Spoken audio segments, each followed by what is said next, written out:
जब से निहार लिया है पूरे देश में कलेजे में ठंडक है, कोई गर्मी सता नहीं है।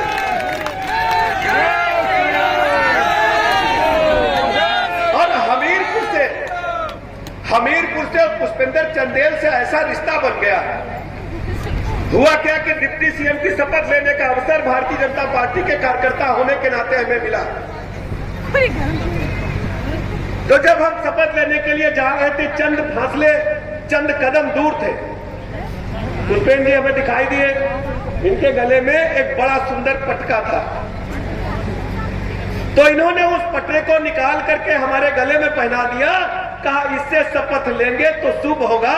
आज हम कह सकते हैं कि हमारे भाई हमारी शपथ लेने में जो हमारे तो शुभकामनाएं दिए, आज उसी की वजह से मैं पूरे प्रदेश में घूम करके आपका झंडा लेकर के घूम रहा हूं। अपने लोगों से कहना चाहता हूं, केवल 2-3 बातें करेंगे, कोई भाषण नहीं, इधर वाले ठीक नहीं रहे।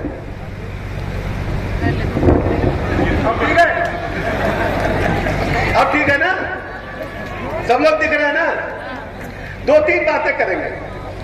देखो एक चुनाव है, हम छोटा छोटा काम करने के लिए जाते हैं, बाजार जाते हैं, खेत किसान के लिए बीज खरीदते हैं, कुछ भी करें, गाड़ी खरीदे, मोटर खरीदे, मोबाइल खरीदे, तो 10-20 सामान देखते, फिर एक बढ़िया सामान पसंद करते। बोलो ना, यही तरीका है ना भाई। कपड़ा खरीदेंगे तो दुकानदार पूरा थान पलट देगा, बढ़िया से एक पैंट लेना 10 थान कम से कम देखेंगे। सब्जी खरीदना है तो आलू टमाटर ढूंढ के खरीदेंगे कि नहीं, बोलो जल्दी से। कुछ भी खरीदना ढूंढ के खरीदते हैं। अब लोकसभा का चुनाव क्यों हो रहा है? ये देश की तस्वीर और तदबीर बदलने का चुनाव है। क्या है? देश की तस्वीर और तदबीर। माननीय प्रधानमंत्री नरेंद्र मोदी जी ने विकसित भारत का संकल्प लिया है। काहे का संकल्प लिया है? विकसित। दूसरी तरफ देखो, लड़ाई 2 लोगों के बीच में है। एक लड़ाई है मंदिर बनाने वालों के लिए, और एक है कार सेवकों पर गोली चलाने वाली। 2 ही पार्टियां है ना, बोलो सब लोग। एक मंदिर बनाने वाली पार्टी है, बोलो ना सब लोग। एक पार्टी, दूसरी पार्टी कार सेवकों पर, बोलो भैया।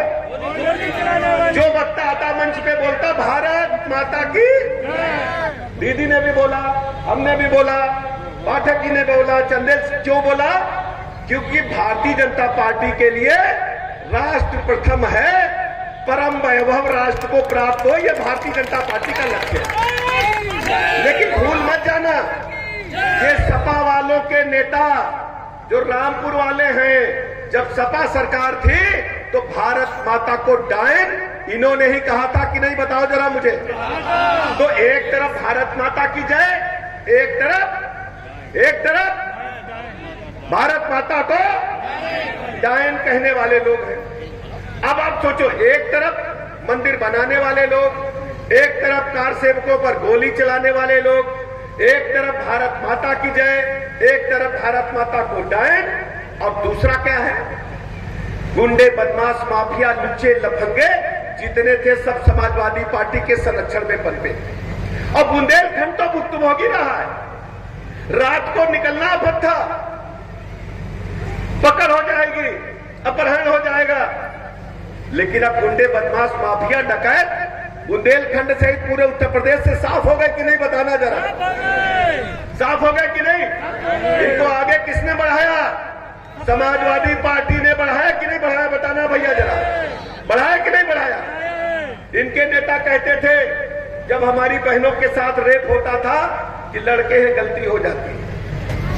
लेकिन आज पूरे प्रदेश का गुंडा माफिया लुक ले रहा, हो रहा कि नहीं, बताओ जरा। अरे बोलना नहीं, हो रहा है कि नहीं लुक बदमाशों की? हमने देखा बुंदेलखंड में दीदी एक गाड़ी में 10-10 बंदूकें भर करके चलते थे कि नहीं चलते थे? अब तो सपने में भी बंदूक लेकर के चलने की नहीं सोचते। कई बदमाश कहते हैं तख्ती लटका करके गले में सब्जी बेच लेंगे, हमको जेल में डाल दो, हम गुंडे नहीं करेंगे। कहते कि नहीं कहते? लेकिन कुछ बदमाश कहते हैं कि जेल में भी टेंशन है। कहते कि नहीं कहते, बताना चाहिए। आपके वोट की ताकत ने बदलाव लाया। आपने पुष्पेंद्र भैया को जिताया, पुष्पेंद्र जी ने मोदी जी को वोट दिया और मोदी जी ने पूरे देश की, पूरे प्रदेश की तस्वीर बदल दी कि नहीं बदल दी, बताओ जरा।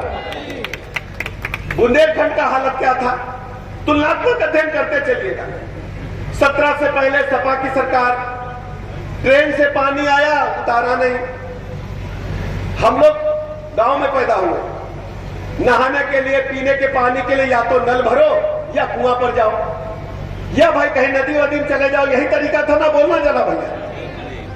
कौन सोचता था कानपुर में पानी तो नल से जल से आता था, टोटी से पानी। हमीरपुर के एक एक गांव में नल से जल आएगा, कौन सोचता था, सपने में किसी ने सोचा था, बताना जरा। लेकिन आज गांव गांव, घर घर नल से जल पहुंच रहा कि नहीं पहुंच रहा, बताना जरा। पहुंच रहा कि नहीं पहुंच रहा। और बताया आपको 15 करोड़ घरों में नल से जल का कनेक्शन, कौन सोचा था, कौन सोचा। हमारी बहन बिटिया बैठी है, पता चला कि रोटी बन गई, पानी लेने के लिए 2-2 किलोमीटर डब्बा पिपिया लिए जा रही है। कौन सोचता था बहनों के बारे में, बेटियों के बारे में, मां के बारे में। आजादी के 75 साल बाद अगर किसी ने सोचा तो केवल मोदी जी ने सोचा, दूसरा कोई नहीं सोच पाया।